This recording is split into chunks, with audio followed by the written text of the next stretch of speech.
Yeah, so again, we go to, this is the one that I printed out is from the Basel Committee, right? And we put this into our system. This is the risk rating in the country. And now the world is doing the assessments. So today, we are medium. Tomorrow, we don't put in the infrastructure for cryptocurrency. We don't do some other stuff that we need to do when we're high risk. How do we keep abreast of this? You're the compliance department. What do you do? You put that in the system once and you've done for the last 10 years. And if you go check it, you will see. So these lists are updated annually. But wherever you get your list, you have to check. Because sometimes it's twice a year. Sometimes they will tell you if there's an extreme circumstance or something like, who has a sanction? Okay, North Korea. Not for 1 week, North Korea didn't have a sanction before, they made this agreement with the US.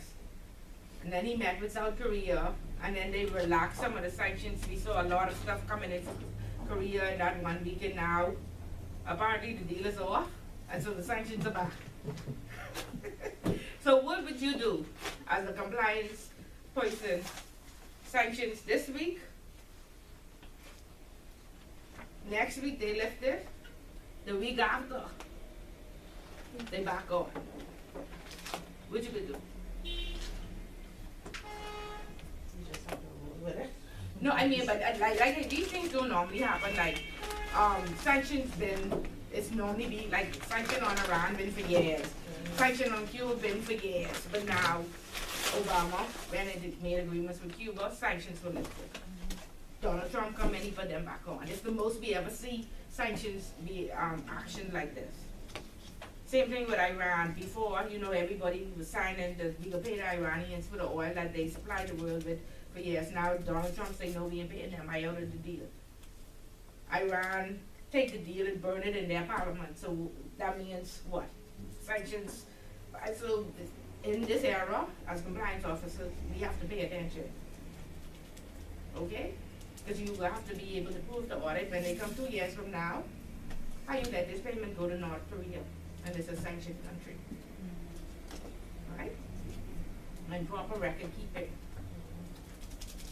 Okay?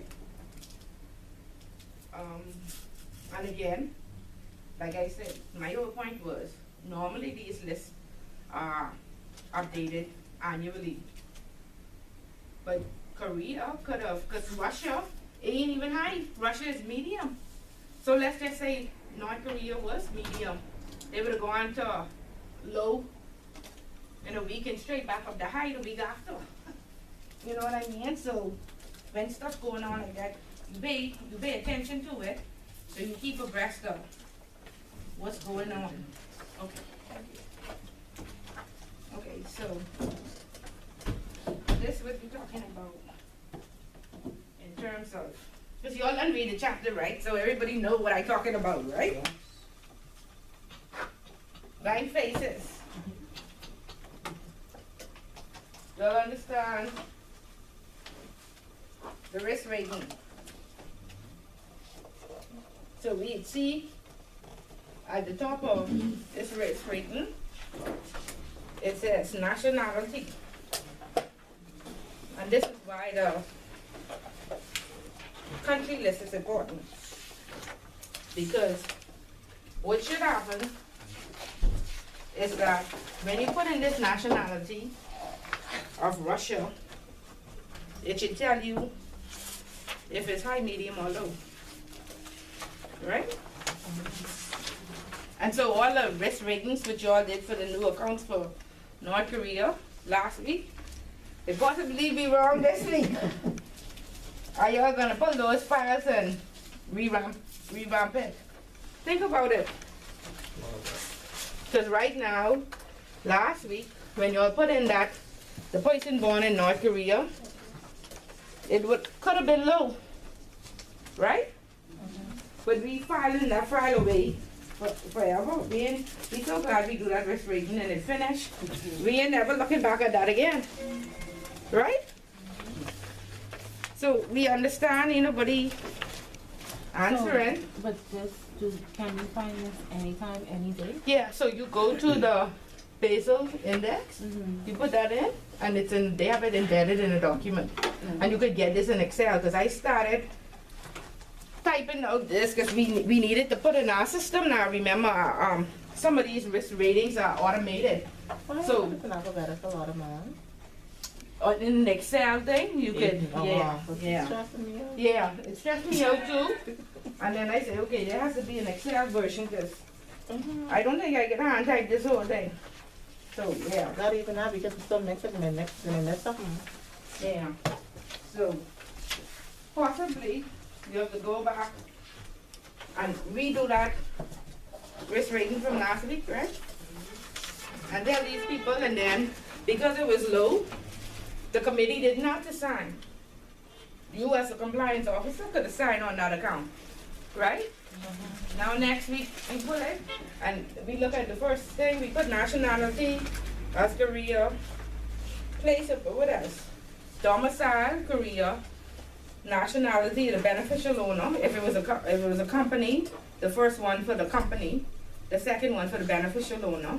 So you should be able to get 10 points if you look at the side. 10 points for the highest rating. So you got that full 10 points, right? If it was medium, you should have gotten about 7. And if it was low, you should get something, say, below 5. But again, this is why the methodology is important, right? On the back end, you know what rating will give you what. That's clear? Right. Okay, so now you got 5 last week for North Korea. This week you get 10. What you could do? How's your rebound start? You gotta read on the back end of your system. You gotta change now and make North Korea high. Right? And then you gotta take it now to your audit or AML and compliance committee to approve it. Because normally, for all high-risk accounts, we will make sure that this person was in our risk appetite. Remember, we spoke about it last week. And so therefore, the committee approves this account, not just the compliance officer. Okay, all high-risk, all PEPs, anything strange out of the ordinary, the committee. So now, you gotta take the file back, you gotta revamp the risk rating, and now you gotta go write a whole letter to the committee to get approval. Okay, so don't just take it for granted. You know, but what a lot of companies do is, okay, the regulator says A, our internal policy is say B. Because B will always be more stringent than the regulator. B will never ever get into trouble. So if the regulator say, I can change this every year, you say I can change it every 6 months. Or I can update it every 6 months. Because like I say, compliance is very comprehensive. You have so much work to do. So you put your own policy in place. Every 6 months, I will look at this. Or you will say, even if, I noticed in the past, sanctions never moved. Now I have to pay attention to sanctions. So therefore, even though Donald Trump will go talk this week and break up the next week and say that's the end of the deal, I won't do any change. North Korea is high risk, I leave it as high risk. Now, you can't say it's low, I leave it as low. But you can say, listen, it can't go higher. There's no higher risk. So even though they make up and break up in 1 week, my internal policy is say, annually or every 6 months, I'll change this so I can look at it. Or, so I do all enhanced due diligence up front. I send this to the committee up front, so there's no risk to me. But people like the easy way out and what have you. To me, that's the best way to do it. And you can say, the customer, who may be business savvy, may complain that, or the EAM, the external asset manager, may say, well, this account shouldn't be high risk. But you can say, but our internal policy says, for situations like this that is volatile, it can change any second, the highest risk we will go with because we don't know what can happen. Right? So we understand that, or I just, it ain't clear as much. So I want you all to ask questions. I want you all to understand me. Everybody, go ahead, officer. So, seeing that some of these things like 7.8 and 8.6 and all Now, that, right? which sheet you looking at? I look at the basal for Uh-huh. the nationalities, right? Uh-huh. I'm assuming at the end of the day, we put everything in and total to the end, Yes. right? Mm-hmm. So when we talk about low and high, we talk about out of 100 age. The entire risk rating Yeah. should be out of 100. Okay.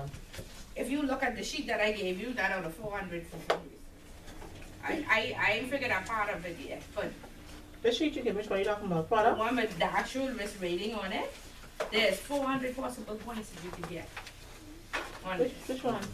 This one. Oh, okay. 400 possible points. But typically, it should be out of 100. Okay. You know, but like I say, it's what the regulators say, and then your bank internal policy, which should be more stringent than the regulator. So perhaps again, you have to have the methodology written down. Somebody has to be able to come behind you and know why it's out of 400. Nobody should have to guess. After you then move on to another institution, nobody should call you and say, hello, what does it mean? Like, why out of 400, what's the rationale? You see what I mean? Mm-hmm. So along with your risk rating, you should have tabs in your Excel spreadsheet that you don't share with the staff, but for the compliance personnel to know. That the meaning of nationality, because we know, I mean, this may sound remedial, but there's a conflict between nationality and citizenship. And a lot of people don't understand. We said it last week. What is nationality? Where you're born. And what is citizenship? Where you reside. Oh, you're right. But people always confuse the two. So in your first sheet, what is nationality should be your first sheet to say, because somebody will come look at the file and they can say, but this man have a residency card for the Bahamas and his nationality say Italy. This don't make no sense at first glance, right? And so then click on tab 1 and it should say nationality for this form. The definition of nationality is where you are born. So then the auditor should be able to go to the file and see a passport. Right. Or even if the passport say from Haiti, the place of birth on that passport should say Bahamas. And then you say, okay, I understand.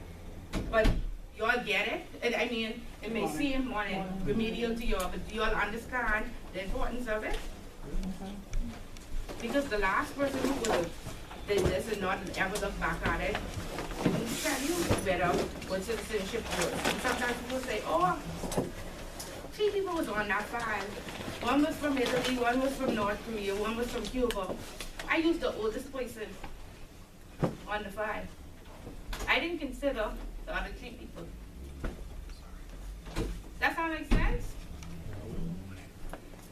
What would be, if you was gonna use some type of thought from your head, what would be the best thought to use in a situation when you're dealing with more than one person? Risk rate them all, I use the person with the highest risk. That makes more sense, but to say the oldest person might have been born in the Bahamas. Not even my daughters might even be using that phone for that. The second person might be from Afghanistan. You get me? Yeah, the third person may be Bin Laden. There's a possibility. Okay? So we understand nationality. Professions. Let's look at the profession page. It should be right after the country. Okay, see with the country? Yeah. With the country, it says,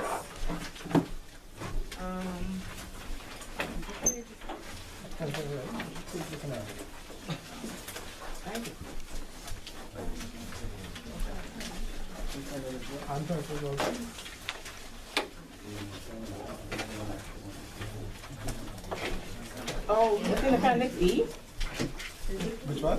Any of this one? Okay, you want to come in our game? I'm going to go. Oh, Okay, you may have to share with me. You can look at Came in at 2 o'clock. I have one here, but I need to look at it. I'm in dress right here. So we understand profession. And let's talk about domicile. Now, When the rating domicile, is for the profession, you come from a different appendix E? BSA risk analysis, that? No. yeah, appendix E. But I going too fast. You see I that? didn't see domicile. Let me backtrack. Okay. You understand the country part, and on the country part, you see the methodology. What means high, what means low, what means medium. Right? And they say that then they, I don't have that page. which page with the risk rating? Yeah, but I don't have the appendix E. This is. Yeah, I don't have that. I don't have that. Oh, you know that. Okay. Back to methodology. The IMF said when we risk rated, only one country ended up as low, 100 countries ended up as medium, and 52 countries ended up as high. And so, Where you is now? on the country, back on the country, yeah, right, Okay, I got you. yeah. And so therefore, you know, there are mathematicians out there and what have you, and they said, well, let's do the median. You all know mean, median, and mode, right? And so the mathematicians say, well, this would miss out the majority, because normally people say high, yes, low, no. So that means 100 countries, would you either put them high or low? You know what I mean? So the yes or no doesn't work. You all understand what I mean? Yeah, They because say, they just medium. put, right, high or low. So the majority of the countries fell into the medium category. And so then they did the median or what have you, and then it tells you between this amount and this amount would be high. Between that amount and that amount would be low. So between 4.9 and 6.75 would be medium, and then you'll see that 33 countries then dropped into the low category. 79 was medium, and then there was only 41 countries that would require enhanced due diligence. Right, okay. So we understand that. That's the methodology. How you get these ratings. What these ratings mean. It's just a number. You have to be able to explain it. People have a good habit of just making pretty sheets and saying, you know, this is what this rating is, but what does the rating mean? And how did you get to it? And what did you rate it by? And if you read in the back of the risk rating, they'll tell you, we got this information from 14 categories. Money laundering, how successful, or the overall score is from 14 indicators and sub-indicators. You know, how susceptible your country is to corruption, how your literacy, your financial transparency and your standards are, how sound they are, how the availability for the country, for people to get public knowledge, and whether your government is corrupt or not. So they, you know, they base it on these different things, and this is how they came up with this. But you can imagine that countries will push back and say, because nobody wants to be high risk. Okay? Nobody wants to be high risk. So after they did this, then they went out to the countries and said, you know, do your own risk assessment. And based on these 14 indicators, you tell me what you come up with. And you prove to me why you should be high. Okay? All right. So, in the original rating, who was the country that was one low risk? Afghan, low or high? Low. You said it was Never one. been lower. Wasn't it Oh, one? Yeah. One. We can look at it quickly. So if low would have been below 3.3. Finland Finland. at the bottom. Finland would have been the last. I got you. Right, and so it's based by the highest. Iran would have been the highest. And again, you have to find out where this is based too. I mean, it's a group, no one is, you know, and then Afghanistan is number 2. Mm. Yeah. Yeah. Yeah, so like that, yeah. But Finland would have been number 1. I mean, it's out of 146 countries. Right. Because these are the countries that sent in their risk assessment. The Bahamas is not completed there one, and so I don't think we even on this. Right, that's what I'm looking for a minute. Yeah, so when we, again, like I said, I've just seen the central bank come out to the banks in January. The Securities Commission has just come out in April. Central bank has just sent their response to the banks in April. So therefore, now the Securities Commission just got those, if everybody responded back in April. So now they will send their response back to the industry. The industry then will reply, and then they will say, okay, this is our final answer. This is the risk assessment for the country. Yeah, so we kind of behind. Yeah. Okay, so that's how it works. And then these regulators, the IMF, the Basel, whoever have to agree that, yes, this country can stay as medium. Again, that's why the governor is trying to put in cryptocurrency infrastructure right now, so we cannot check that we are cashing themselves. But right now we are. Okay? So domicile. Again, we talked about this and customer due diligence in the first class. How do we know where we're domiciled? No. Passport is place of birth. When there's infrastructure in that place, you're talking about the companies or the person? You say domicile? Yeah, where do you live then? Where do you live? Person or company? Okay, so it's where the company is That's what I where asked. it's incorporated. Okay. And We're so the talking about person, the person. beneficial owner. When you pay proof of address. I live in Bahamas for 6 months, and I live in Philippines for 6 months. You're talking the last 6 months, eh? You check if some people, the Bahamas gives you a card, the Philippines gives you a blue book, the UK gives you something else. You have to actually go, remember I said under the immigration site, for that country, and see what they offer, issue to the person. Then there's a substantial residency test is with under factor, what the US calls it. Okay, so it tells you, because there are people who are winter residents in the Bahamas, but they're from the UK or Canada or wherever. And so there's a calculation, if you spend 300 days, or 300 is a lot, so if you spend 90 days out of a calendar year in Afghanistan, and you make 1 and 2 or 3 trips back, that's how the test kind of goes. Then you are resident in Afghanistan and not in the Bahamas. So there are different residency tests that you have to go and do on these persons for CRS purposes and for factor purposes. And this is then, once you do, and compliance will do this, then you confirm that, oh yes, this person is from the Philippines. Because you will see that people are scattering now to the lower tax paying jurisdictions.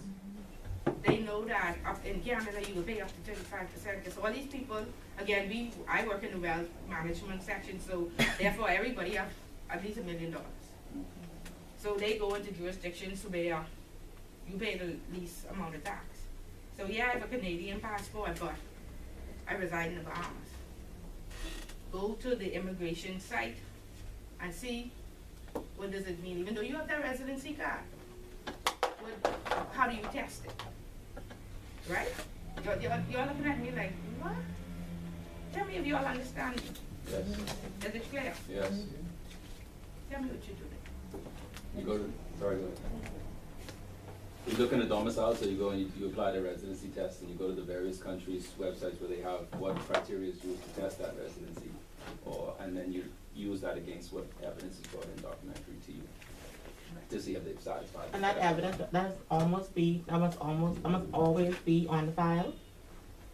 What must be You on talk the like the proof. Yes, but the thing about about it now, you have to argue with the customer now. Yeah, because what if the customer don't have it? Like for example, like how we talk about the time frame, like the 90 days and so on and so forth. How could you not have it? Your passport, when you go into the Bahamas, they stamp you, the immigration stamp you. And when you come out, they stamp you. I'm talking about the stamp, we're talking about the card. Okay, that was like a blue book. If Right. silence was, look, they don't have the blue book and they can't. Right, you we cannot can't bring it to say, residents. and just we have people doing that now.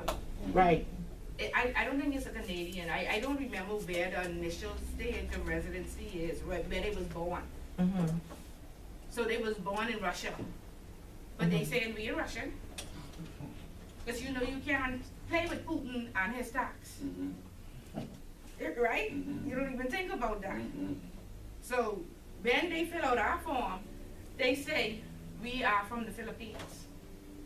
And we go back as the bank and we say, how? You brought a Russian passport. How what makes you from the Philippines?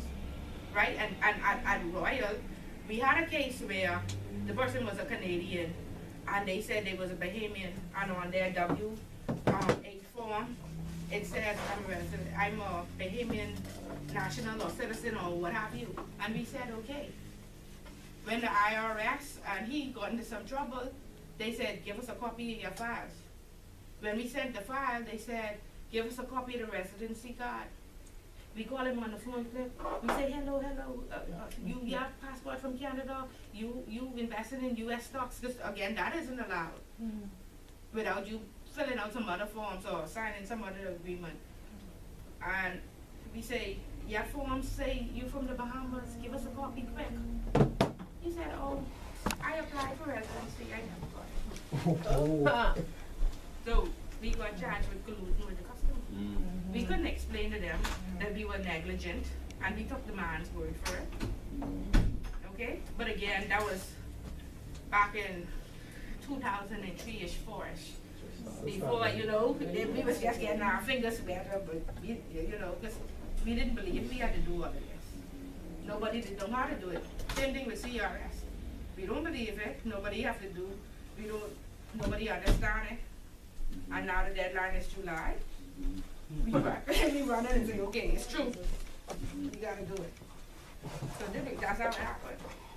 Just to finish the response for you, if I may, that was a residency test, but then you can always say distinguish that from the citizenship test, which is not a test, but through the passport, if you will, and then Right. even go through the stamps to see where they might have been, so if they've been in a country for a But certain you amount see, of we time. don't ask for those papers. Right. And this is what we have to start copying, not only the front. first 3 pages, Yeah, but the- we have to copy the entire passport. That's So we can crazy. be able, because these people will not tell us the truth. In the offshore world, why their money here? To evade taxes. Mhm. So how is it now we saying, oh, we can't evade taxes anymore, and we can have the IRS, but still open an account with us? That makes sense? Right. So you'll see that a lot of private banking departments just close it out. Regulation is too costly, the amount of money I have to pay this compliance officer, because the amount of money, what they have to do, just close it out, it makes no sense. Right, and then, okay, so you have people, say from Venezuela, where, you know, whatever, political unrest or whatever, you only can go to the bank and get a certain amount of money, or goes that bank bankrupt. So we'll retain those type of customers. You know, but is that market large enough to sustain us? When this compliance officer won $100,000, Yeah. and that's just the compliance department. You know, so you gotta think about it. Okay, so we understand domicile. And again, like I say, the people will trick you. And the RM never wants to go back to the client. And there's always a back and forth. But you have to do your job and do it properly, or you will end up with a problem. You'll end up with 400 clients and not even knowing where they actually from. Because people write the easiest thing on the form, because nobody can check it. And they can put it once it in their system. You know what I mean? So do it properly the first time, and you'll be in a better situation. Okay? Mhm. Now let's go to professional sector and business activity. Okay, and that's E, Appendix E. So, I have some copies. I can tell you that I'm actual. But share with him, and at the end of the class, everybody will get a copy. Okay, y'all took it, share? Let me see. Okay, so, again, there could be a confusion between what is a sector, what is a industry, what is a job. So be sure you know that there's a difference, because I've seen cases where people at the department store manager, with professional sector, a department store manager is. Store? No, but just understand that there's a difference. You know what I mean? And then, wherever you want to get your source document from, again, this is updated annually. So check it, because I don't know what would cause the sector to be the change. Again, it could be politically influenced, because Donald Trump, they heavily dealing in oil, so they can request that the oil sector, you know, which is high risk, be downgraded to, you know what I mean, lower medium. Okay? So let's look at the type of businesses that would cause us to be high risk. You'll see the high compared to the low. You can't work nowhere. You see? And if you look back at the risk rating, it says professional sector. I'm an accountant, but I have this business. All of I deal in precious metals. Or I have some horse racehorses, or some oil fields, or what have you. So primarily, the Basel Committee has rated the majority of the professions as high risk.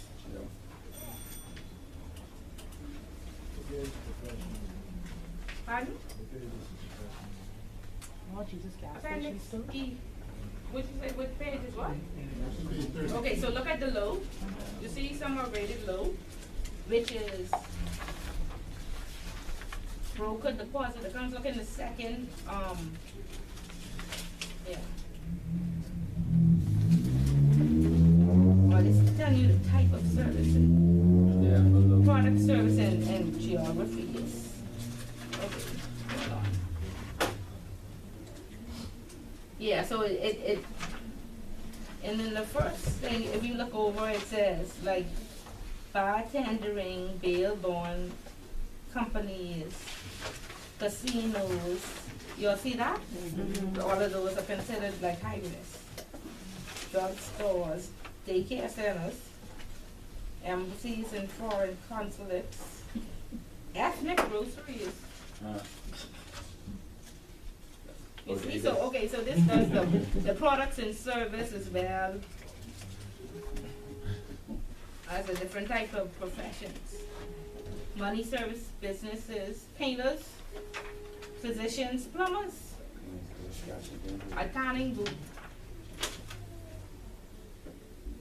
U.S. car dealer. Well, they have lawyers in low and in high. Let's see the type of lawyer. The type, yeah. It has to be by type, yeah. Okay, but just so you can get an understanding of, you know, you don't go and risk rate the professions yourself. The regulators do it, okay? And they update these lists annually. This is not the only list out there. This is just the one I brought so you can have a copy. You see what I mean? And understand how it works. Yeah. Okay? Dude, I tried to open an account at Commonwealth Bank once, and my brother-in-law and I had a joint, and he's an engineer. He was no problem, but they had to send mine up to the board to be reviewed again. Yes. Because he's a lawyer.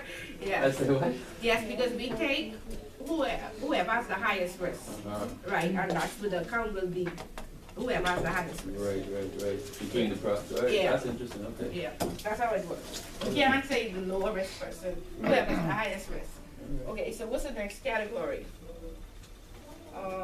You see country of work, again, that same list. If you work in Afghanistan, you know, all of this will add up. The type of if you're high risk, with business activity, if some special client status, we put that in there to, we want to check this and we want to automatically make the account high risk, because they are just, like I say, your internal policy will tell you who we go automatically make, high risk. So you have a private list somewhere and say these type of people, I don't know, perhaps of course,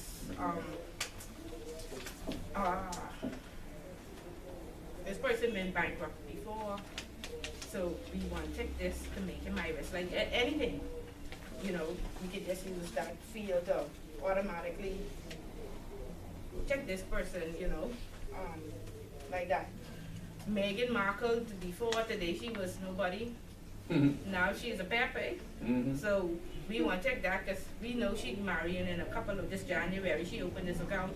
We know she marrying. We can't put her as a Pep yet, but just so we don't have to review this file the next year, we can use that. Okay? The type of account, again, which our internal policy say, commercial accounts, because the amount of transactions are typically high.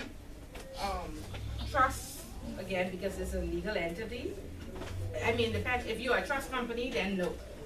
But if you are just a private bank or securities brokerage firm or whatever, then a trust should be high to you.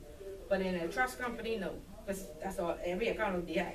Right. You see it? So that's why I say it really depends on your internal policy. It's twofold. If there's any special operational risk, if there's any special risk, transactional activity.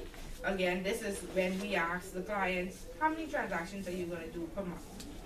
How much money are you going to send out per month? So you pick different thresholds, and then based on that threshold, it'll make you high, medium, or low. You'll either get 10 points if you pick, I can do less than 2 transactions per month. If you pick between 2 and 10, you get medium. If you pick, I can do more than 10, because again, the size of your business. Now, in a commercial bank, and I'm a corporate account and I pay salaries, that's more than 10. You know, so you have to look out for these things, because what the RM does, again, everything is medium and low. They take the lowest rating because they don't want to do the enhanced due diligence. They don't want to go before the committee and present this file for approval, and they don't want to review this account every year. There's so much more when it's high risk. So they pick low. And if you as the compliance officer and you approve an account, you'll be like, oh, the majority of accounts are low, this is great.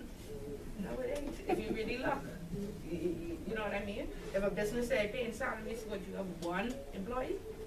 You know, so think about it. And how much money? Now, Royal Bank's internal policy said, listen, those people with, because we have no other indicator, those people who bringing us in 10 million, we want that extra service. We want our top man on the job to see those people. So the more money you bring in, the higher risk. It ain't that you have a higher risk.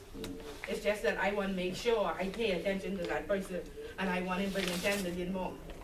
So you could put your internal policy to make this high risk, but again, your methodology must be written. You know, or people that come behind you will think, this is, or the RFs will fight you. This is, you know, high risk account. I don't have to do enhanced due diligence. I don't have to, you know what I mean? Because again, I want the white glove service. I want to make sure you're taking this person to dinner. I want to make sure where it says if you met with the client, yes, you met with the client. Every 2 years, meet with that client. Sit down, have lunch, dinner with that client. That's why I met with the client again. If you say no, we'll give you the highest rating. Because in the offshore world, there are business introducers and external asset managers. And most offshore persons don't meet the client. They meet the external asset manager, and that asset manager will then bring in 50 clients for you. Or every time a new client comes, it'll be them out in the field. If you don't have an in-house business developer, that's how it works. Okay? Okay, so we understand how it works. We understand the importance of the methodology. What's the method behind about this? Or everybody high risk. And we can't explain it. You as the compliance officer should be the owner of this, and you should know how to explain it and what it means. And then you will see instances where some things don't make sense. You'll go to back to your companies and see that this risk rating has been checked for the last 20 years, especially if it's in the system. Nothing has been changed and nothing has been updated. It's up to you. You often deal with intermediaries? When you say it, this I was dealing with a client once she was a princess, but she had somebody who was her accountant who did all of that stuff for her. So in meeting the client, I met him, and right, not her. Consider him to be a business introducer. Okay. Yeah, you Okay. fall under the So you take him out to lunch yeah. and all the rest of that. Of course, because we have clients, we cannot tell the client, we must meet you or we must, you know. Right. They don't want to. That's No, why they have don't this want to. person They here have this between. person, right, and you would have verified that person, and we have a form that says who is the underlying beneficial owner. Once we will check that person and what have you, you would tell me, I send you $10 million and I must meet you, and I say no, pay me back my money. Right. Think about it. Gotcha. Yeah, so once you are comfortable with that person, and yes, take that person out to lunch because that princess has children and grandchildren, and the queen 93, how much generations it is now? Yeah. I want the queen money, Yeah. I want William and Kate money, I want Harry and Meghan and them little 3 children, I taking them to the playground because I want their money too.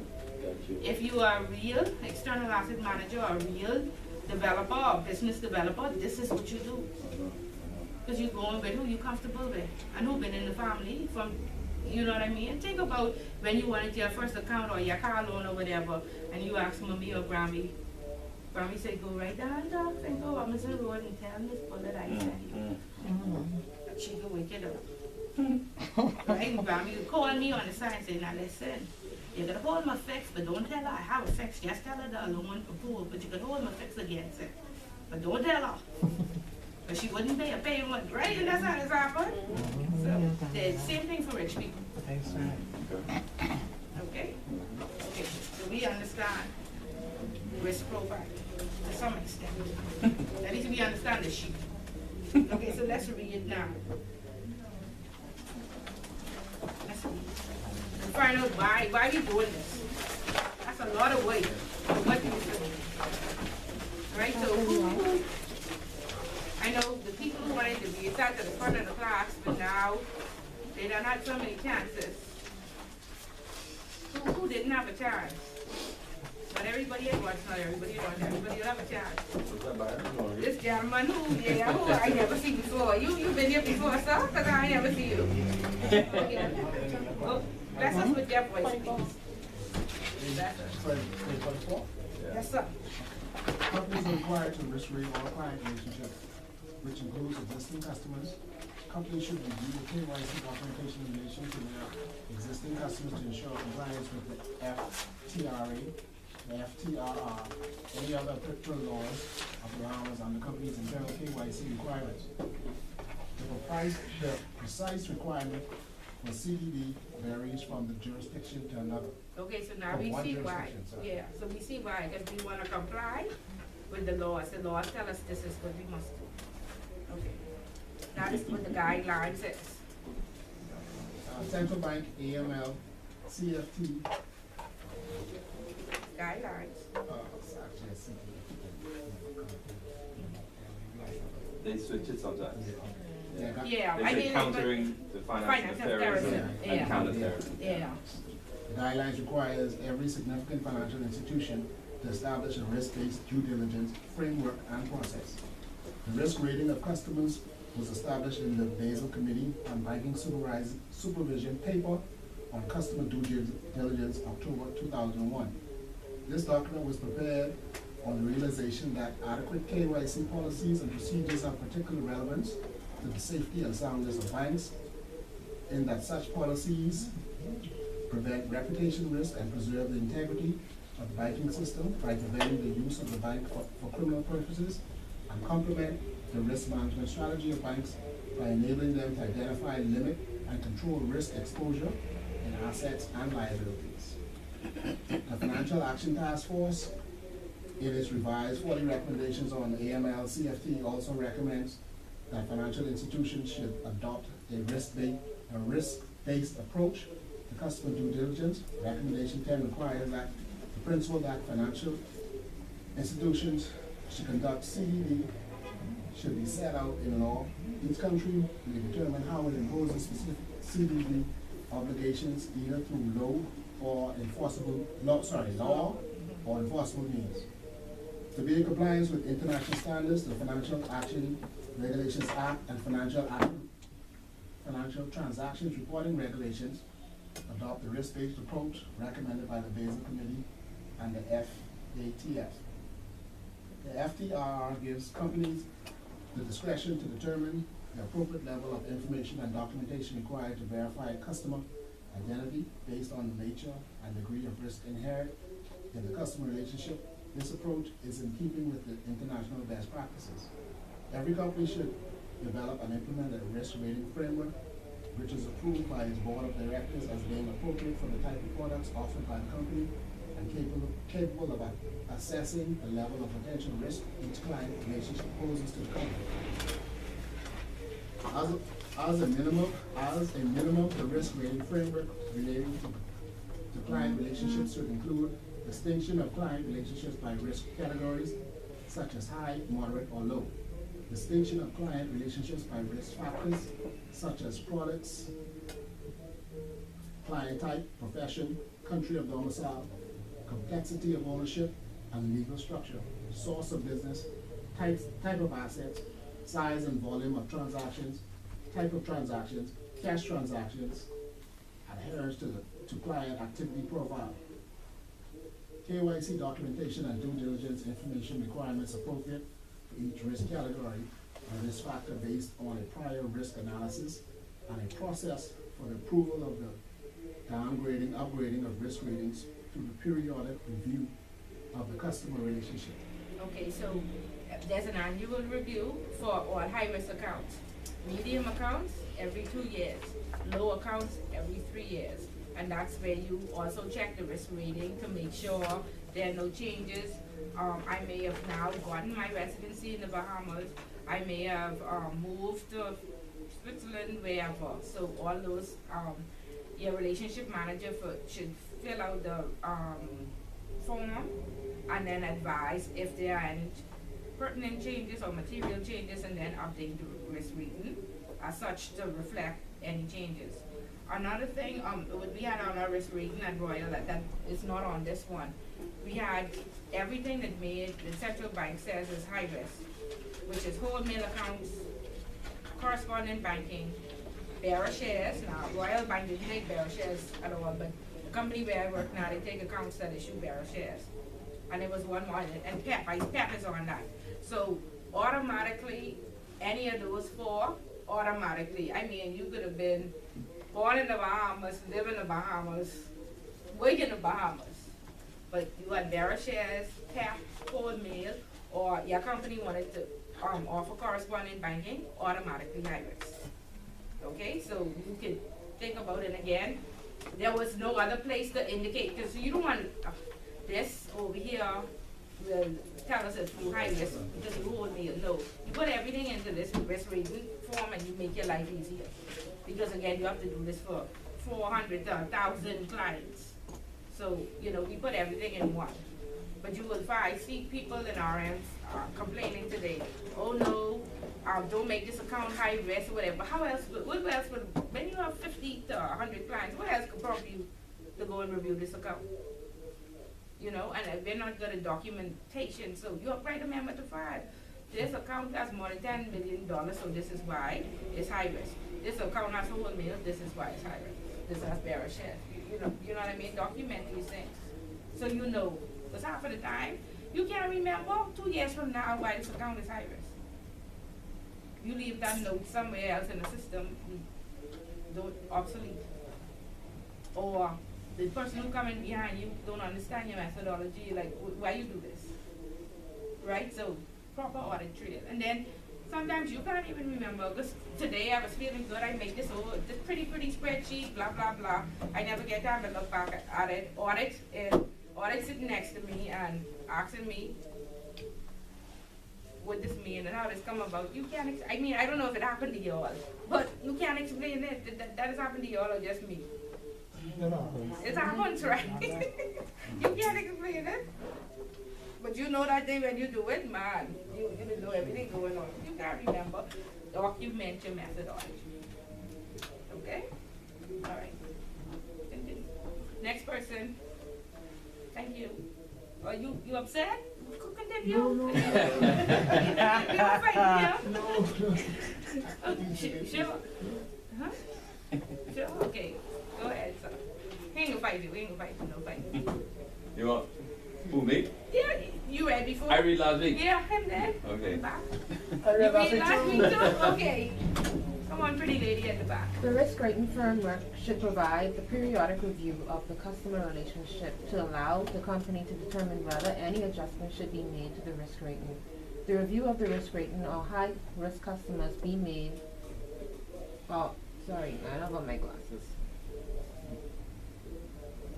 To determine whether any adjustment should be made to the risk rating. The review of the risk rating of high risk customers may be undertaken more frequently than other customers, and a determination by senior management as to how the heightened risks are to be managed and mitigated. And failing some, whether the relationship should be continued. All decisions regarding high-risk relationships and the basis for these decisions should be documented. The risk rate framework should take into account customer acceptance and ongoing monitoring policies and procedures that assist the company in identifying the types of customer that are likely to pose a higher than average risk of money laundering or funding of terrorist activities. A more extensive customer due diligence process should be adopted for higher risk customers. There should also be a clear internal guidelines on which level of management is able to approve a business relationship with such customers. The risk rating framework should provide for documentation for any changes in a customer's risk rating and the reasons for such change. And normally, it's for low and medium is who? The compliance officer. For high risk is the AML compliance committee. Okay? In determining the risk profile of any customer, companies should take into account factors such as the following risk criteria. Geographical origin of the customer, geographical sphere of the customer's business activities, including the location of the counterparties with which the customer conducts transaction and does business, and whether the customer is otherwise connected with certain high-risk jurisdictions or those known to the company to lack proper standards in the prevention of money laundering, countering the financing of terrorism, or in the customer due diligence process. Nature of the customer's business, which may be particularly susceptible to the money laundering or terrorist financing risk, such as casinos and other businesses that handle large amounts of cash. Nature of activity, frequency of activity, customer type, example, potentialities, political exposed persons, type value and complexity of facility, unwillingness of the customer to cooperate with the company's customer due diligence process for no apparent reason, pattern of account activity given to the company's information on the customer. For a corporate customer, an unduly complex ownership structure for no apparent reason. Whether there is any form of delegated authority in place, example, power of attorney. The product or service used by the customer, example, bearer shares. Situations where the origin of wealth and or source of funds cannot be easily verified, to where the audit trail has been deliberately broken and or unnecessarily layered. Whether an account business relationship is dormant, and any other information that raises suspicion of the customer being connected to money laundering and terrorist financing. Okay, and so in Royal, that was another thing that we had on our risk rating form. When the customer became dormant, we pulled that file, high risk, lock that away. When if it's a deceased client, automatic high risk, lock it away. Why? What happens across these accounts when they People is abusers, like family members and stuff will come and try and take off the money. Yeah, even staff has learned how to sign that signature, because that person ain't never coming back, and you know this account about to go to central bank. So just before, let me see if I can manipulate it. A little bit draw it. Yeah, a little bit draw. Central bank gave me that money. Yeah. So again, these are the factors that you can put on your risk rating. So when you pull those five, automatically risk rated high. Okay. still me. Oh, shoot, that's a lot. He wants it again. Okay. No. Quick question. How do you monitor when persons are deceased? I mean, within the bank when you were there? You mentioned. When you see them, Okay, no so activity your on account the should account, be rated high, medium, or low. Mhm. Let's just say your account is medium, rated low. You're required to make contact with that client every 3 years at minimum, right? But your system should make that account dormant after 1 year. Or inactive. And what we do is we get an inactive at Royal. We get an inactive report every month, and the relationship managers are required to start calling those clients, because that means in 1 year you haven't done any transactions. So normally it wouldn't be 3 years before you realize something is wrong with this account. Then you start to reach out. Then you find out, well, I can't get a response, or what have you. You Google the obituaries in that country. If you find something, if not, then you start to do, contact the next person, next of kin. Some information should be on the file. Yeah. Contact somebody related to the file. The EAM in our case now, but at Royal, there was a next of kin. Like we used to ask them, do you have a will? Did you make preparations for your estate? And then who is the next of kin? Yeah, like did you make, yeah, you're right. Yeah, so we used to ask that question, but where I'm at now, we're asking that question, but we don't have no next of kin, no nothing. But we have a lot of business introducers and external asset managers. Yeah, because you do have people that drop off the map. We had a lady that allowed her money to go all the way to Central Bank. She saw all her calls for the 7 years. She allowed her money to go to Central Bank, and then she said her father had given her that money, and she didn't feel her husband deserved a penny, and so she waited until he died. And then from Central Bank, yeah, she came and she filled out like 1 year after her husband died. She come in, she flew to the Bahamas, filled out the claim form. It was like $3.4 million. She'll have to wait till he dead too. That's what she was. And then you have a lot of people who probating the estate, and that takes forever. And then you have to probate it there, then you have to come and reseal it here, and so. I was thinking that might have been a trigger as to how you know the person was deceased as well. However, a lot of people don't know they have accounts. Yeah. Yeah. So. That's one of the first things they ask them. That's true. Yeah. Exactly. Yeah, most of our accounts have power of attorney and all those different things. And so you'll see somebody call it. Right. Somebody call it. Or somebody will now be going through your mail and they'll see a statement. But then a lot of accounts are, some people are very private and hold mail. So we had 1 or 2 instances where we just sent it to Central Bank. So I agree with my colleague here who was talking about, because probate in the application, you list off all of the assets. But when you talk about high wealth, high clientele, a lot of them don't know secret trusts and this company and that account, and you just don't have a clue. Yes. So the Bahamas is blessed. That's true. There should be a link, but if you search it, somebody can find will be blessed with it. those funds. Yeah. Well, we have a client where the account for a year, it's just been sitting there, and the BO sent a letter stating that he wished for the funds to be distributed to the human charity. And the bank was identified the human charity. So finally we came across the account, checked the BO should be about 100 some, so he's probably died. He's probably dead. A big time French millionaire designer, whatever. And we checked the power of attorney sent a letter saying he does not longer have any access to the account. So now we're stuck in a situation, he's trying to find someone to reach out to as to determine if he left the will would go forward with his funds, because we got a letter stating from the lawyer that this was his intentions to be, but now that he's dead, we need something further. Yeah. So what will be something further? Tell me. After 7 years, all else fails, what do you do? Central Bank. Unfortunately, the charity and the Central Bank of the Bahamas will get that money, because we can't act on our own right. So therefore, exhaust all avenues to reach. And that goes to the treasury eventually. Yeah, to make it Oh, to the treasury. yeah, that's what I was gonna ask. With all the money, when, in terms of persons dying and the money's going to the central bank, what does central bank do with all that money? Send it to the Put it back treasury? into the economy, yeah. Oh, put it back into the economy? Yeah, so I mean, so they say, but they have a white Okay, paper. okay. There's a white paper out right now because again, they call it unclaimed property. Central bank right now only receives money from accounts and investments.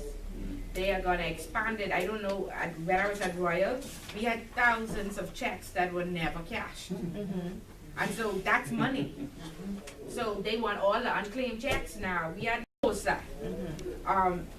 Safety deposit boxes that when you send this money to central bank, we say, but this person has a safety deposit box and we're gonna drill it. They say, oh no, don't drill it. Back in the past, we had to keep it. We drill it and then we kept everything in one container. But now they say send it too. Okay? And we have found precious stones, jewelries, wheels, all sorts of stuff when we drill these safety deposit boxes. Central bank say, yeah, send all of that. We can take everything now. So the white paper is out, so please go and give your feedback. The law says you shall send your money to the central bank. Now they are very savvy broker dealers out there and investors who say, so in the central bank, I can put that in my profit and loss. Because the law only says shall.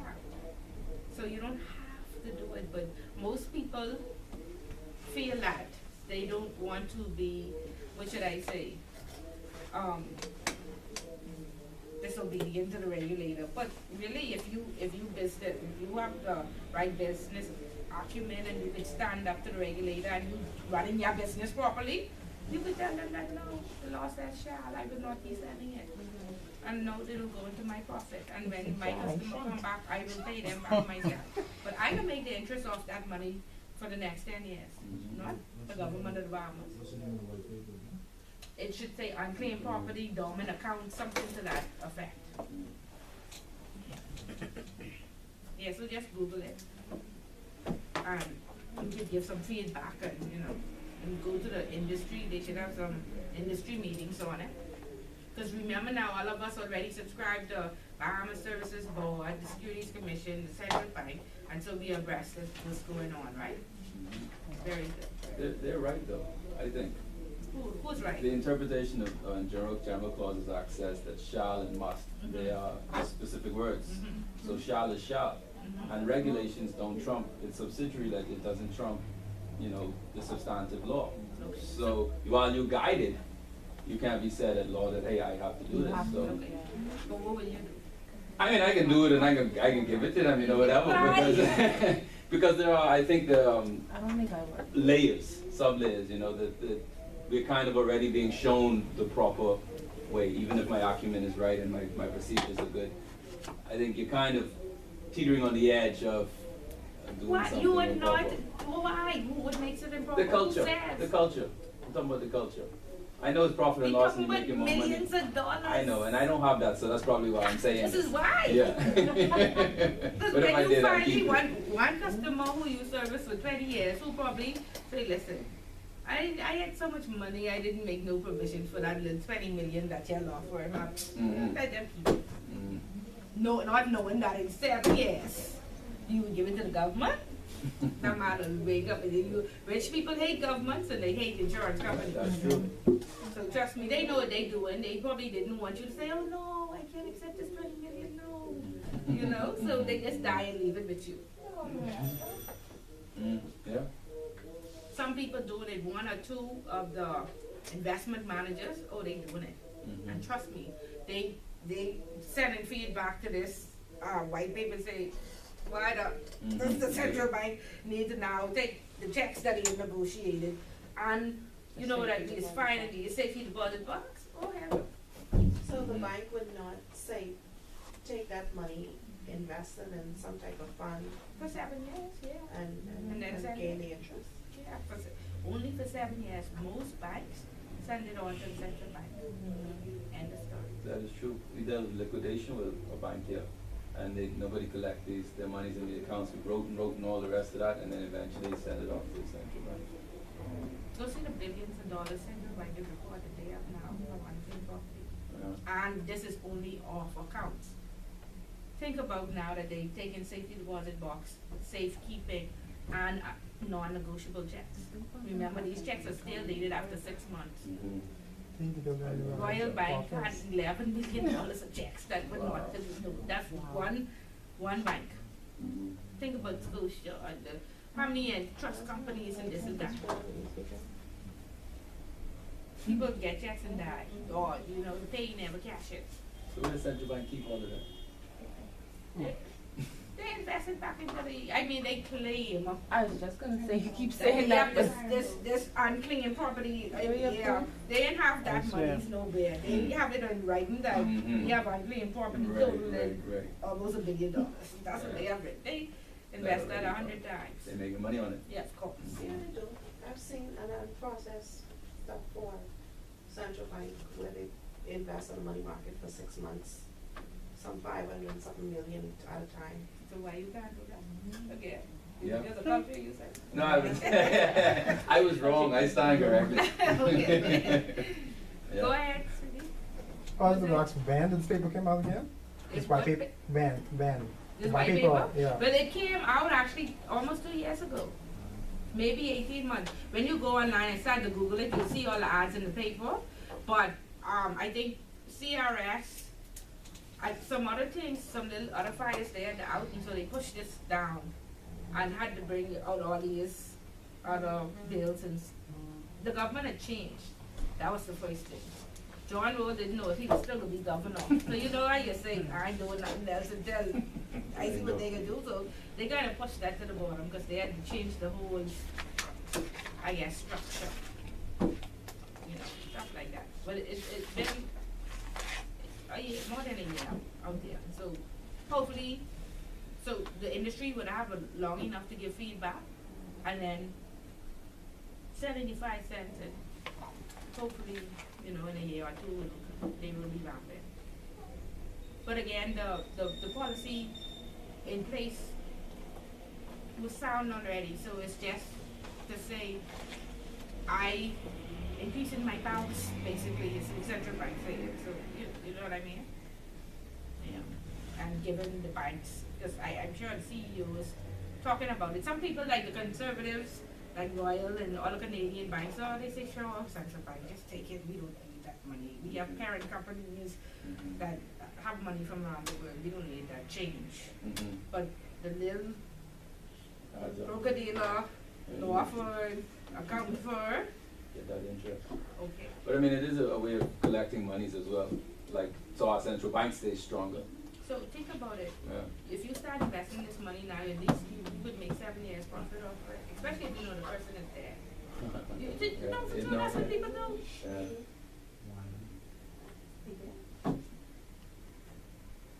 Yeah. Remember now, what the banks do is, the central bank has a reserve.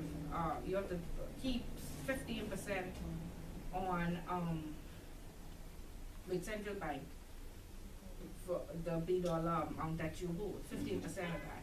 Then there's deposit insurance that will only pay you $50,000. So when you not do deposit insurance, do your reserve for the week. That money you invest that overnight. I mean, back in the day when there were interest rates, I used to see we invest all the money overnight. We made like $40,000, $50,000 on different, they call them placements, and I can't remember. But overnight I used to get the placements and I used to have to check them.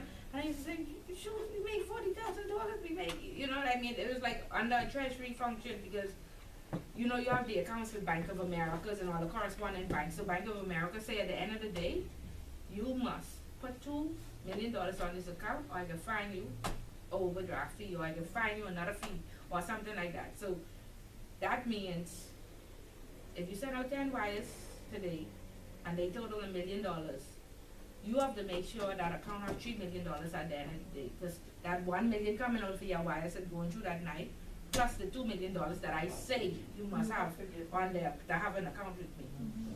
And so therefore, what you think Bank of America did, or whoever, when I have 10 bank accounts that I sure have $2 million tonight, I invest that. I make $50,000. But I can't make $1,000 or for nowhere else. You know what I mean? And so, but like I said, that's when it was interest rates. But now, you know, interest rates, they still doing it. But I saw a client who had like $18 million who lives in Haiti. And her checks used to be like $30,000 and $40,000. Her interest per month. Her interest dwindled straight down to $2,000 or $3,000 when the interest rates dropped and everything. So that's how much money they used to make back in the day. There's still ways to do it. I mean, you don't make as much, but this is still what the bank's doing. So why can't just small company do it? You know?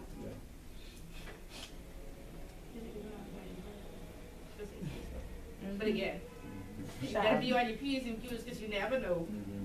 They can say, but they respect the people who know their rights and who know the law and who know, you know what I mean? You just gotta be strong and be strong and know your stuff and do your work. So when central bank come in to inspect your company can't be falling apart and your due diligence have to be or you find no deficiencies, no nothing. You know, and then you straight. But we as payments, we always need favors. We never want to do what's right. Think about it. We tired. And so therefore, I can most take this money and invest it myself for my customer, my company, and make this money myself because I'm so delinquent. You know what I mean? That's one more strike against me. So we go to work every day. Go to work like you wait for the Lord every day. And do your best and make that money. So therefore, nobody have anything on you. Go to work with confidence, knowing that yes, I'm human, I can make mistakes, but for the most part, 90% of what I do is correct. And I don't have to bow to the master and do everything the master says because, you know, again, Obama said I'm not gonna bow to the Chinese. I can fix my tax regime. So fix your company and do bow. And know the law. Yes, ma'am. Yeah. And this is how we become rich. Smart things.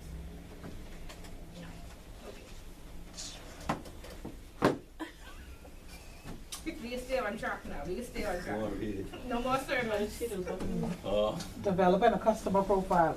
One of the important factors about gathering customer due diligence information is for the company to be able to assess the extent to which the customer exposes the company to an interrelated risk, including money laundering and terrorist financing risk.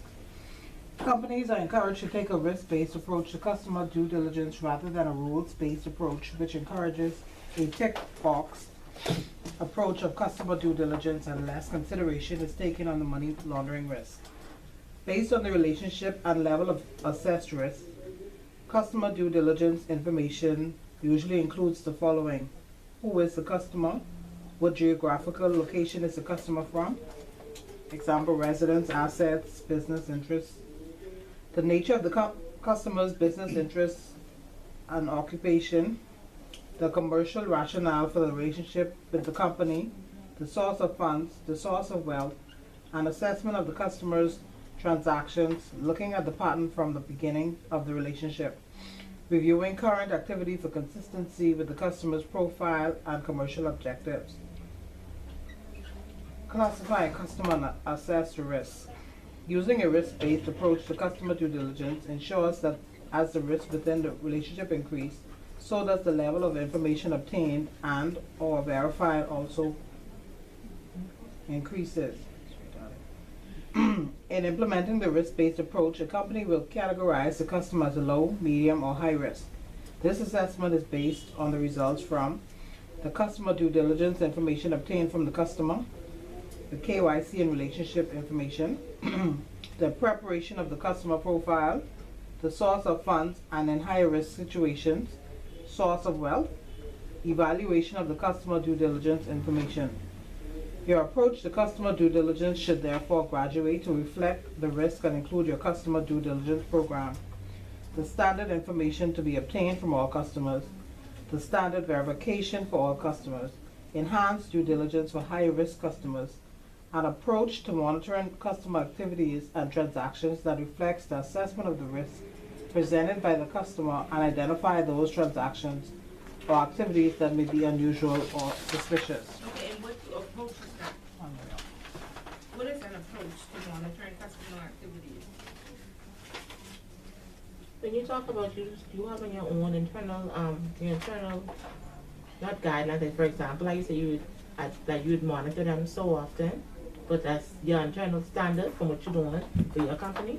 Yeah, so we have systems in place Right. that flag transaction monitoring. Then we have a risk annual review Right. or file review program that says if you're medium every 3 years, if you're Right. high, yeah, y'all know, right? Mhm. Right. So again, if you look at this sentence and say, what they mean? And A reading system, it doesn't, basically. yeah, it So we're isn't talking clear. about So having a that's why you ought to system. be clear when they say, you know, risk-based approach. What is your risk-based approach? What is your approach to monitoring? This is what my approach is. This is what we do A, B, and C. Okay?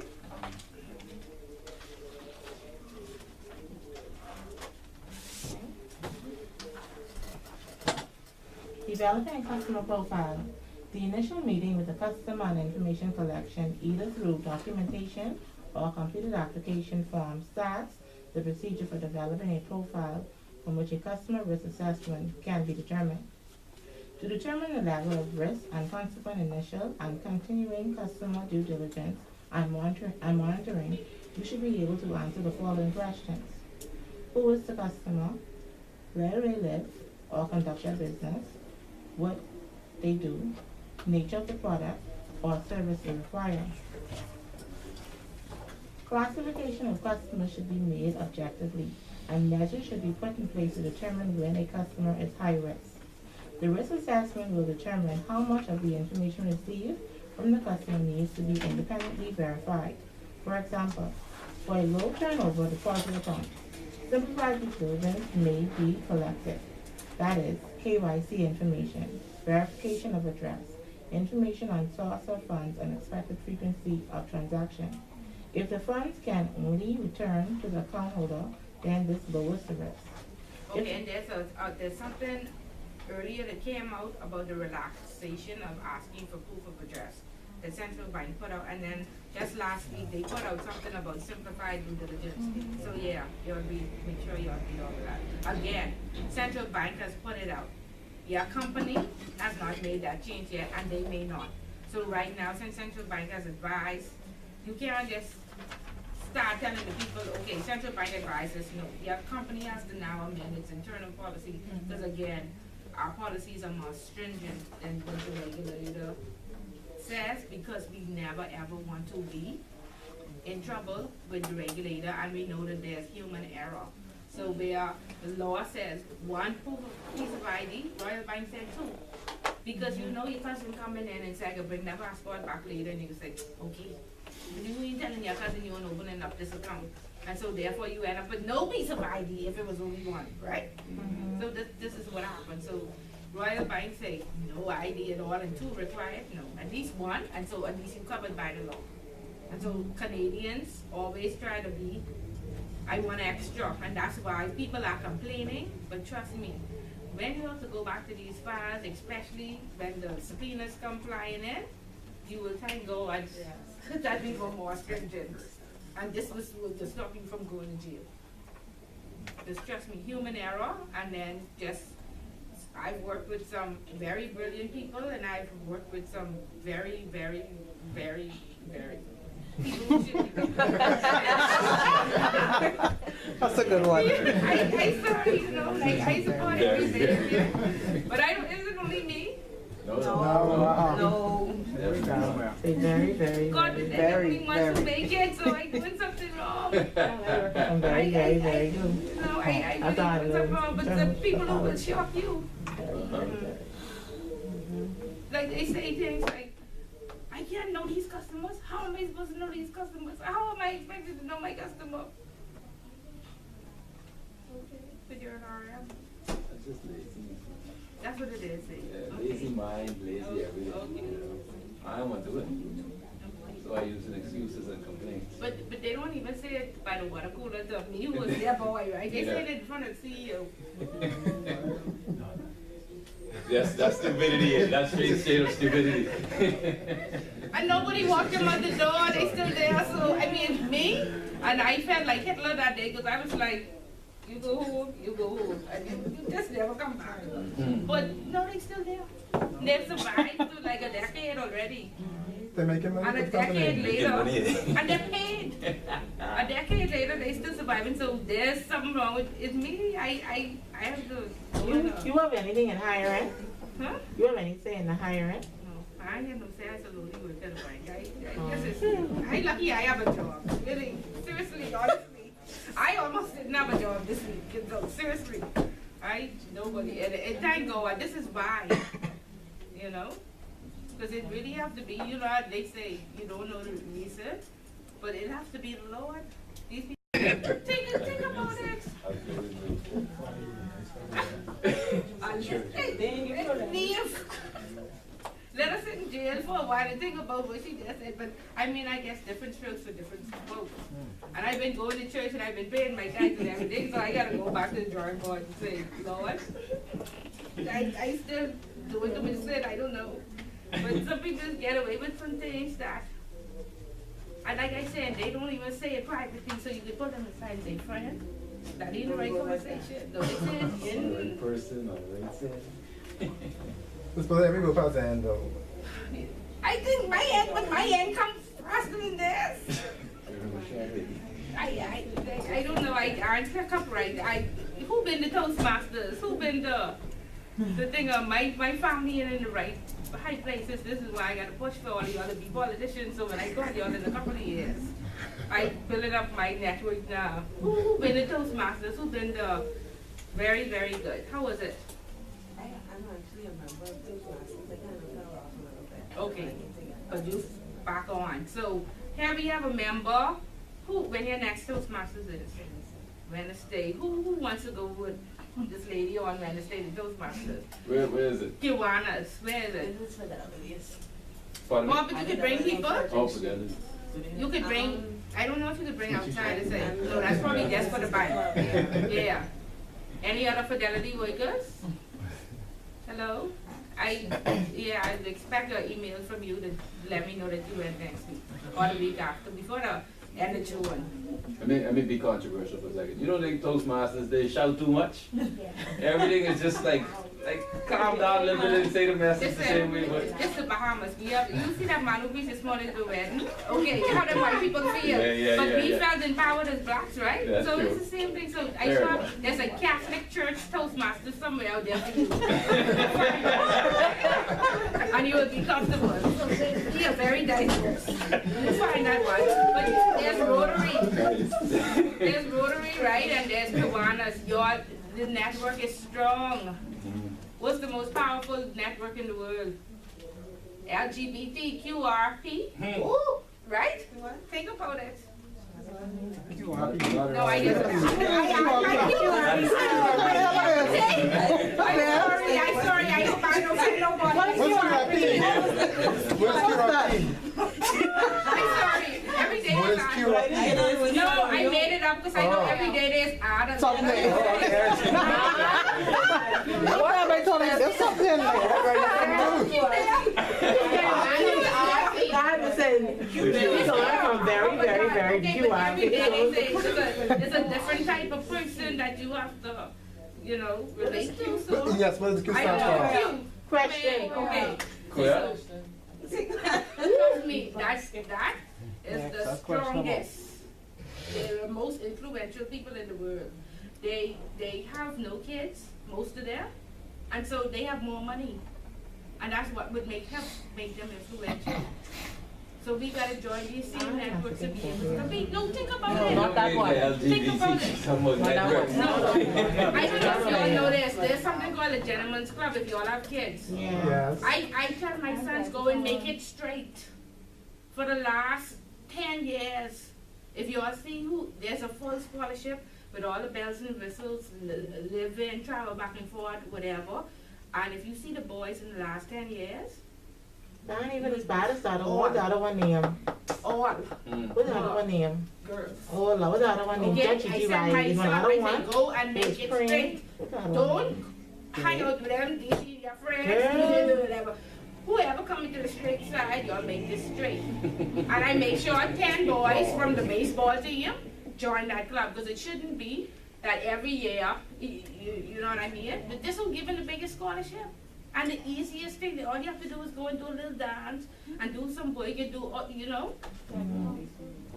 There you go. Yeah. There are a lot of opportunities out there. The other day we called around and look at compare scholarships and we were surprised. A lot of stuff out there. A lot of companies just want to offer, you know, and they want to be competitive because, again, there's their social responsibility. All these investors who coming into our country now, they say, listen, we know how Bahamians go. Sabas is successful because he gives so much back to the community. In my other class, when we did a comparison of what Island Luck and the number shops has done compared to the Royal Bank who been here from 1908, it was a shame. Okay? So therefore, the people looking at the trends and stuff like that, so you have these investors coming in and say, listen, I want to give back. And I give it back to my friend or my fookie or whatever. I go in inner city or somebody who really need it. You know what I mean? So therefore, let's take advantage of these opportunities. You right about them being powerful or LGBT. They took the rainbow dread. Oh, you know what I mean? And own that. Now I can't have a rainbow on, otherwise that means Lord. and that's a God-given gift. When you see it, you see. No, Yeah. right? I mean, depending on, we don't discriminate. No, I just Yeah, say but that. yeah, but there you go. So therefore, start to make the right connections. Because you need these people with this education, they have to like you. And that's how you survive. Yeah. So get to know some people and some people with sense. Again, our 4 weekends in the month, 1 month supposed to be for investing or get networking or not just we go into Senior Falls and we have a good time. Right? You see, they say Harry got the biggest party in the world, the best party in the world tonight. He done do his charity work. Yeah. He done been to the army. He done, you know what I mean? Life is just, I know we work hard and we want to play hard, but a part of our play should be this my business network that I build. Just we strengthen numbers. I building a strong team because these the people every time opportunity come. This is who I can share it with. This is who will help me make it happen. This is who I trust. And you gotta do it because the first. You know, we ain't used to money and stuff like that. So the first set of money, one of these friends could run off with it. So you have to find somebody else. But you can't, you gotta be like the Alibaba man who say, KFC turned him down for a job. And somebody else turned him down, and 10 people turned him down. And somebody robbed him. And now, he's the richest man in China. We can't be afraid when some things go wrong. Things will go wrong, we are human. Right? Okay, no more pep talk back to the room. Lisa, if the customer is resident, permanent in the country, then standard information may be obtained. KYC address verification, salary, job, expected frequency of transactions. Customer involved classified as PEPs, cross-border correspondent relationships, must be classified as higher risk, and enhanced due diligence is required. Enhanced due diligence must be applied to beneficial owners or controllers of higher risk customers or structures. Companies quoted on the stock exchange or their wholly owned subsidiaries are considered lower risk, and simplified due diligence is required as they are publicly accountable and therefore less vulnerable to money laundering. That's because all the information is with the regulators, right? Privately owned companies and trusts are considered to present higher risk. Hold on, where is? Privately owned companies and trusts are considered to present higher risk as they are exposed to lower level of scrutiny. The risk is increased if the company or other entities within the structure operate in a higher risk business area for money laundering or terrorist financing purposes, or has dealing with a higher risk jurisdiction. Customers who not seen face to face pose a higher risk as they are opportunities for fraud and impersonation. Higher risk customers should be approved by senior management. That is, they should be graduated authority for signing of new customers. Monitoring should be determined on a basis of risk assessment. With higher risk customers, products being subject to more frequent monitoring and higher level of scrutiny. Example of risk profile. And you could go to that site and you should see the same risk rating, something similar to it, and a methodology somewhere, okay? Next. Risk classifications. Customers should be categorized into risk assessed groups titled risk classes. Risk classes may be simple in development, such as low, medium, and high, or they can be more elaborate, such as low, medium, medium-high, high, and very high. Smaller institutions with simpler business profiles can apply a simple risk classification schematic, whereas more complex institutions may opt for a more expansive risk classification schematic. For domestic institutions with a U.S.-based board of directors, the risk classification schematic that AML Risk Management develops should be presented to the board for approval. For U.S. branches and agencies or foreign banks, the highest managerial authority in the U.S. Each risk class should carry a numeric range into which the customer will fall based upon the customer's score through risk modeling. Each risk classification, in turn, will have an applied tolerance. The following factors should be considered in building customer risk models. The building of customer risk models is highly dependent upon decisions made when defining customer types. Some organizations may simply define and distinguish customer types as individual and business. Other organizations may require more specific definitions. For example, international individual, domestic individual, broker, dealer, partnership, international corporation, domestic corporation, trust, correspondent bank, foreign banking institution, money service business, cash intensive business, NBFIs, etc. The first step in building the customer risk models involves listing customer types at the lowest level possible, defining the customer identification program, acceptance criteria, and the customer risk factors for each type. Once these steps are completed, you can merge those that share the exact same components. Keep in mind that multiple customer types can be linked to one node. Yeah, and then if there's 3 people on the account, I'm taking the higher risk. Right? A fairly expedient method of applying different customers to the correct model is to assign based upon the NAICS code. In the case of non-individuals, North American Industry Classifications System is the standard used by the federal statistical agencies in classifying business establishments for the purpose of collecting, analyzing, and publishing statistical data related to the U.S. business economy. It is important to note that customer types that you define should also be defined in the source system that will supply the customer file. Account types should be factored into calculation of customer risk by applying a risk factor such as an evaluation of the type of account and account activity volume. For example, a corporate DDA compared to a certificate of deposit for a domestic individual would result in differing risk result scores.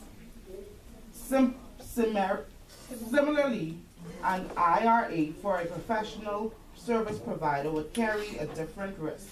result score from a transaction account, such as a business checking account. A private banking account carries a significantly different result score from a corporate CD. Yeah, and if you, in here too, the products and services are risk rated as well, whether it's high, medium, or low.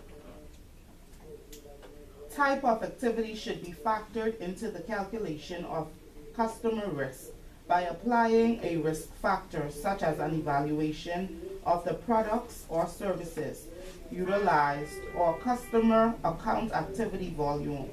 For example, international wire transfers receive a higher risk than check deposits. In another example, payable upon proper ID, Cupid, wires would carry a higher risk than automatic bi-weekly ACH payroll deposits. FIs can utilize other factors with varying weights and result scores. For example, types of business. If the model is not first based upon the NAICS or SIC for entities, occupation for individuals, length of relationship, relationship history, example CTR, customer, subject of SAR filing, subject of subpoena, subject of negative press, cash activity volume, wire activity volume, total volume, country of residency, country of incorporation. The weight of each risk factor applied is a subjective risk management decision that is determined relative to other risk factors. For example, the relative weight of average cash volume for an NBFI title company may be greater than the weight applied to an average wire volume, since title companies are expected to engage in extensive wire activity, but only small volume cash activity. In another example, the country of incorporation for a corporation may carry a certain weight, but the AML management may deem that relationship history, CTR filings, negative, press, subpoena, and SAR filings carries a greater relative weight. Obviously, such a factor would be more significant for existing customers than for new customers. The relative risk weight should add up to 100%. It should, but like I say, for some reason this one adds up to 400. But like I say, nobody left a methodology for us to figure out how they got to that. But if you look at it, each category, it is high, medium, and low. Because they move from high, medium, and low to yes or no. So I don't know if it was yes, you got 30, and if it was low, you got 10. I don't know. But typically it should be 30% if it's high, 20% if it's low, medium, and 10% if it's low. So you get, the first category is what, nationality, Afghanistan, you get 30 points. Business sector, like he said, the types of lawyers, some civil lawyers, 10, criminal lawyers are 30%, so you're under 16. You see what I mean? And what else? You're bringing in $10 million, 30 again. Your whole mail, you have bearer shares and correspondent banking. Throw the whole account away. It's a bank. You know what I mean?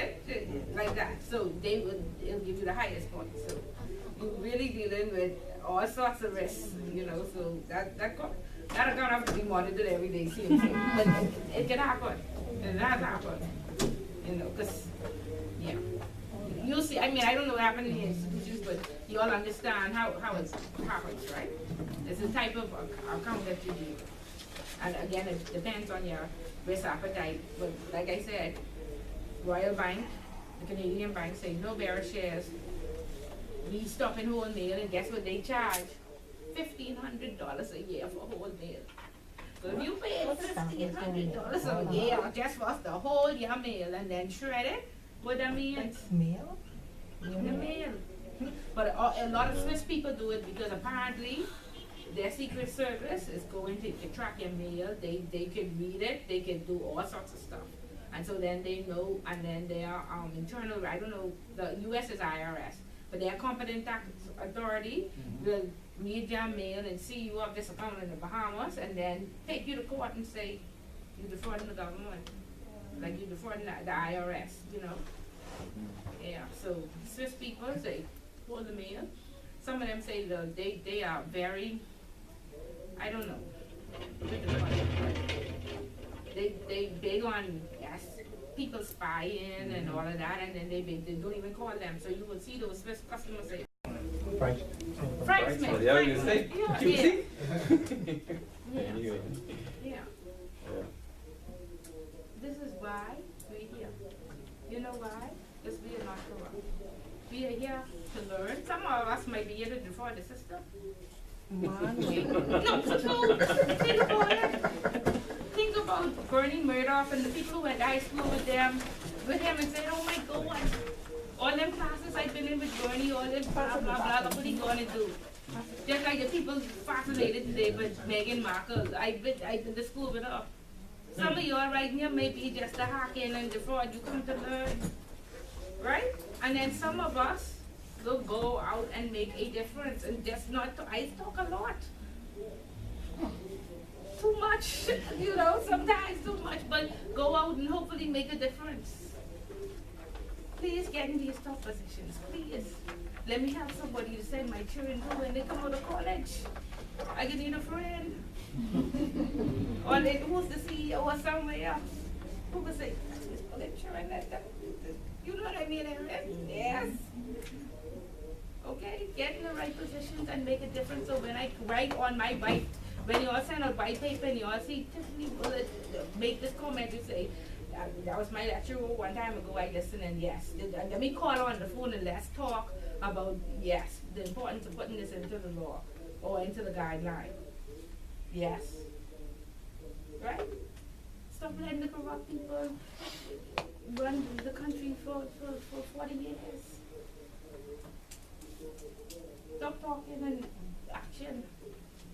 Stop hating the Chinese and the Africans and the Indian. They're making a difference. Even if they're making the country better, their environment is better. They build a 10-story house in the ghetto. In every ghetto where there's a Chinese, there's a 4-story something. Hello? Shop downstairs. Oh, shop downstairs. All us waiting for somebody. All of us are slaves to the master. Okay? And I say, they say, save 80%, spend 20%. We can't do that for 1 month. 1 month. Save 80%, spend, stop, get out of debt. Get out of revolving credit. And start owning stuff. Stop just borrowing. Yeah, but all of that stuff. Come, we gotta finish this chapter. Come, baby, yes. Who next? XYZ Bank is a Port City bank that is foreign owned. It serves customers situated throughout the state of Florida and the Commonwealth of Puerto Rico, as well as Central and South America. XYZ provides both traditional retail banking services as well as wholesale banking services to corporations, small businesses, a small population of charities and NGO customers, and 2 foreign banks located in South America. XYZ completed its annual BSA AML risk assessment and was able to define multiple customer types. AML Risk Management decided that the existing customer risk models, which were designed for individuals and businesses, were not adequate, and has designed more granular risk models to reflect the various customer types it has defined. Okay, so these risk assessments help you too, because when we completed ours for the central bank, especially because we were new coming into the institution, it made us very aware. So don't just say it's beneficial to the regulators, beneficial to you as well. Customer types defined: domestic individuals, foreign banks, non-resident aliens, embassy, consulates, U.S., corporations, non-bank financial institutions, foreign corporations, non-government organizations, professional service providers. XYZ has only 2 foreign bank correspondent relationships and knows that foreign correspondent accounts are always subject to intense scrutiny by the federal functional regulators. AML Risk Management decides not to apply the foreign banks to any risk model, but manually inputs them as high risk and subjects the account to both profile-based monitoring and periodic account reviews. XYZ next has to determine if it will segregate similar customer types into separate risk models based upon domestic or foreign designation. The implication of doing so would result in a greater number of risk models, and it may create additional workflow steps. After careful consideration, customers with the same NAICS code will not be segregated into separate risk models by geographic jurisdiction, but rather one risk model for the same customer types will consider geographical risk factors. Thus, one individual risk model will cover both domestic individuals and foreign individuals. One risk model for PSPs will cover both domestic and foreign PSPs, etc. XYZ has determined that the following KYC data is available from the core system for use in the new risk models: NAICS code, country of incorporation, country of residency, length of relationship, account type, occupation. These represent internal risk factors for XYZ to consider. Due to the size of the customer base, the use of external risk factors such as SAR filings, country of suppliers and counterparties, etc., is not plausible. XYZ is concerned that certain customers that are associated with heightened risk for AML exposure in the industry may in fact have other mitigating factors that would actually place them in a low to medium risk class. For example, some MSP customers may have low cash and a wire volume relative to other high-risk MSPs. XYZ decides that it will utilize average cash volume and average wire volume for a 6-month period as risk factors. Acquiring these factors will require a query of existing data and a mathematical formula. Thus, these are calculated risk factors.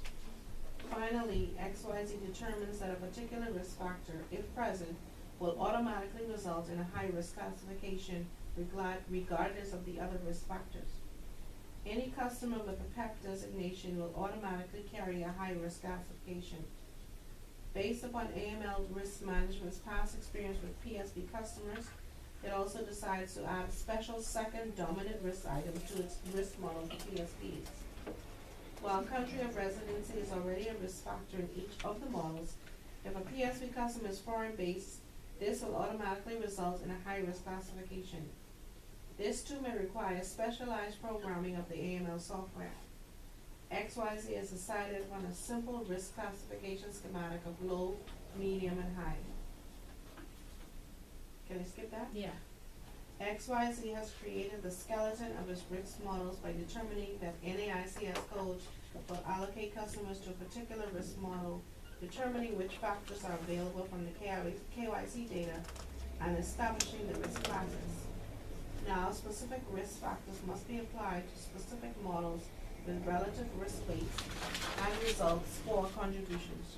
Generally, the results score contributions should be the same across models for the same factor, but the relative risk weights may differ. Very good. Clear as mud? Clear as mud. Clear as mud. Great.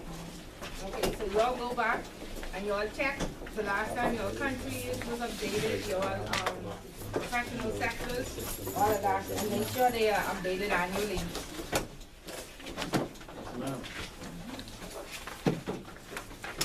Make sure you have a list of all these dynamics. The central bank will ask you what's the ratio of high risk and low risk and medium and whatever. So you have that analysis in there.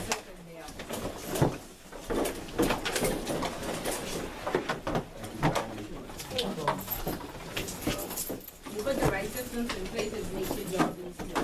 Like I said, it's a lot. A lot. Yeah, and that's why you split. I mean, most small companies can't do it. You should have in your compliance department somebody who is together